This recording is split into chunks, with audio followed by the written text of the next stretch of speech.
Many things going on today. My mind is going in multiple directions. I think immediately how we were corrected, somewhat reprimanded, but I'll use the word corrected for even using the word manufactured crisis over and over and over that the Democrats have said. But we don't have to go very far to see that that correction is not justified. On February 23rd in Laredo, Texas, Speaker Pelosi said there is no national emergency at the border.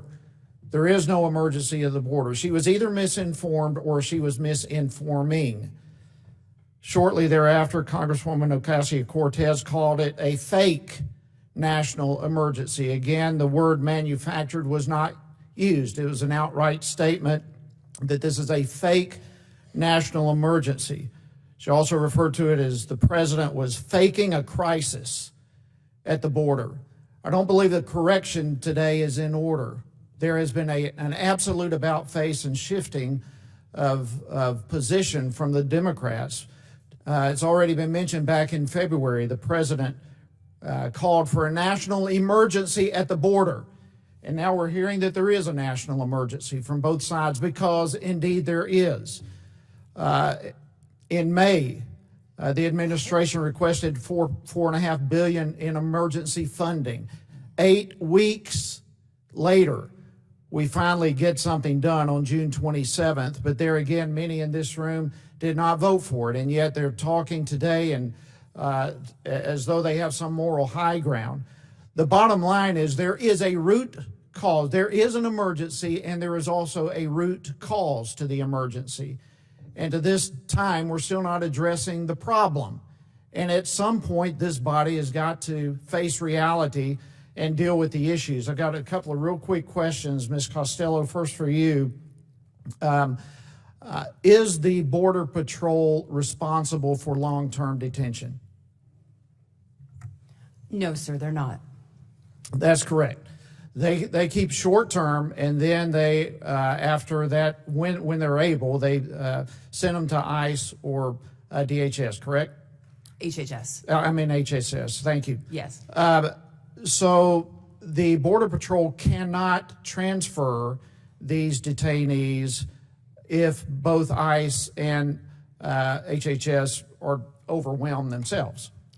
Yes, as of now, that's our understanding. We're going to be doing further work to try to get to the root causes of some of the issues we identified in the management alerts. Mr. Holman, is that basically your experience of what the problem is?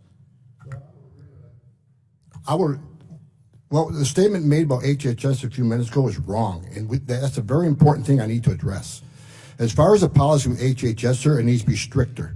When I was the ICE director, I tried to create an MOA with HHS. If you're a parent and you hire a criminal organization to have your kids smuggled in the trunk of a car or back to tractor trailer, you should come to ICE to get vetted. If you're illegally in the United States, we'll put you in proceedings with a child. We won't take you into custody, but you'll stand shoulder to shoulder with that child and claim your fear as a family. I call that parenting, first of all. And second of all, you got to hold them accountable. In the FY19 appropriations bill, when we finally reopened government, what did the Democratic side of that caucus do? They added language that ICE could not take action against anybody in a UAC household. When I said at the time, if you do that, the number of UACs will swell. You will see a surge like never before because now these people can operate with no impunity, no consequence, no deterrence. And what happens, sir? The record number of UACs coming across this country. If we're really here to talk about protecting children, then that memorandum of understanding needs to be more strict. Thank you for that. This whole hearing seems to me to be rife with hypocrisy and falsehood. It strikes me that criticizing Border Patrol and ICE and so forth for overcrowded detention centers. We don't condemn teachers for having overcrowded classes. We don't blame teachers for illnesses floating around in overcrowded classrooms. And yet it's fair game for us to do it right here. And the problem lies with us right here in Congress for not addressing the problems and instead referring to political theater. And I urge all of us to come to the point of addressing the issue straight up. Mr. Holman, why does ICE not have enough detention beds? And my time is up.